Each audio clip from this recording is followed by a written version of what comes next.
سلام بچه ها، پرسم از کانال آپارات پرسا. بچه ها چطورین؟ بچه ها ما دیگه غیر از آپارات دیگه رفتیم تو یوتیوب هم یه دونه کانال زدیم و قراره به اضافه آپارات توی یوتیوب هم فعالیت های بیشتری بکنیم.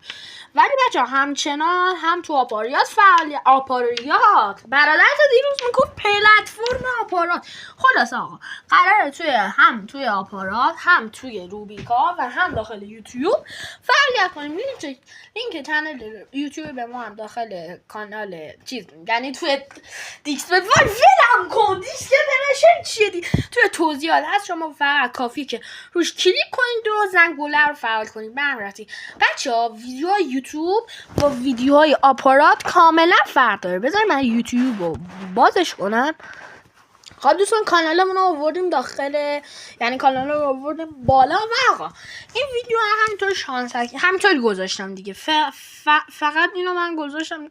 من این ویدیو رو فعلا گذاشتم دیگه، فعلا هم یه دونه باشه. ولی آقا توی این یوتیوب ما خب فعالیتش با آپارات کاملا جداه. مثلا اگه داخل آپارات ما چالش ماینکرافت بذاریم، توی یوتیوب مثلا میایم یه چیز دیگه راجع به ماینکرافت میسازیم. یا مثلا آقا ممکنه ما داخل آپارات یه دونه چالش ماینکرافتی بسازیم و بیایم توی یوتیوب هم یه دونه چالش ماینکرافتی جدید بسازیم. خب یا مثلا انیمیشن بذاریم تو آپارات نذاریم، تو آپارات چیزایی بذاریم اینجا نذاریم. خلاصه که فعالیت یوتیوبمون با آپارات کاملا جداه. شما فقط یه زحمتی بکشید. اون 10 نفر اولی که ما رو داخل یوتیوب دنبال میکنن از طرف من داخل انیماراش سکه میگیرن. فقط 10 نفر اول. ببینم اگه مثلا به 50 نفر رسیدیم دوباره شروع میکنیم مثلا واسه 100 نفر دیگه پول بگیرن دیگه. فقط 10 نفر اول. اوکیه. خب دوستان شما حالا چطوریه؟ شما وقتی ما رو دنبال کردین کافیه که داخل کامنت ها بنویسید که من دنبالت کردم، شناستون رو میدین و واسهتون یه عالمه سکه میزنم و میتونین نظرش لذت ببرید. و خلاصه که فعالیت آپارات و یوتیوب فعلا حالا جداه. شما فقط کافیه که وارد توضیحات بشید، روی اون لینک ها کلیک کنید و وارد چنل یوتیوب ما بشین و دکمه سابسکرایب رو بزنید. و دوستتون دارم.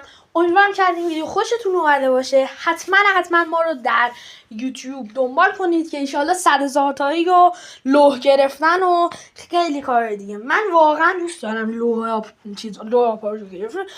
یوتیوب رو بگیرم. خیلی دوست دارم. پس فقط زحمتش همینه که فقط شما روی اون دکمه ها بدن کلیک کنید و ما رو دنبال کنید. عشق خیلی دوستتونم. تا ویدیو بعدی و ویدیوهای یوتیوب فعلا خدافظ. ایران الان دیگه باید کشورتو به ما بدی. ساکت نموخوام صدایتو بشنوم. من وقتی تا چینو دارم غم ندارم. برو پیکار. داداشم من از اول خوابم میومد. من یه خودتون به دعواتون مرسید. خب ایران فقط من و تو مون و تازه‌شم ایران من اراده کنم کل کشورهای دنیا پشت منن و تو هیچ شانسی جلوی من نداری. خواهیم دید وقتی که من یه نفر آورم که نتونستی شکستش بدی، اون وقت چی؟ اون موقع فقط تو فکر و خیالته. ول کن. ولی آماده شکست باش. 1 2 3. Do xereca fala.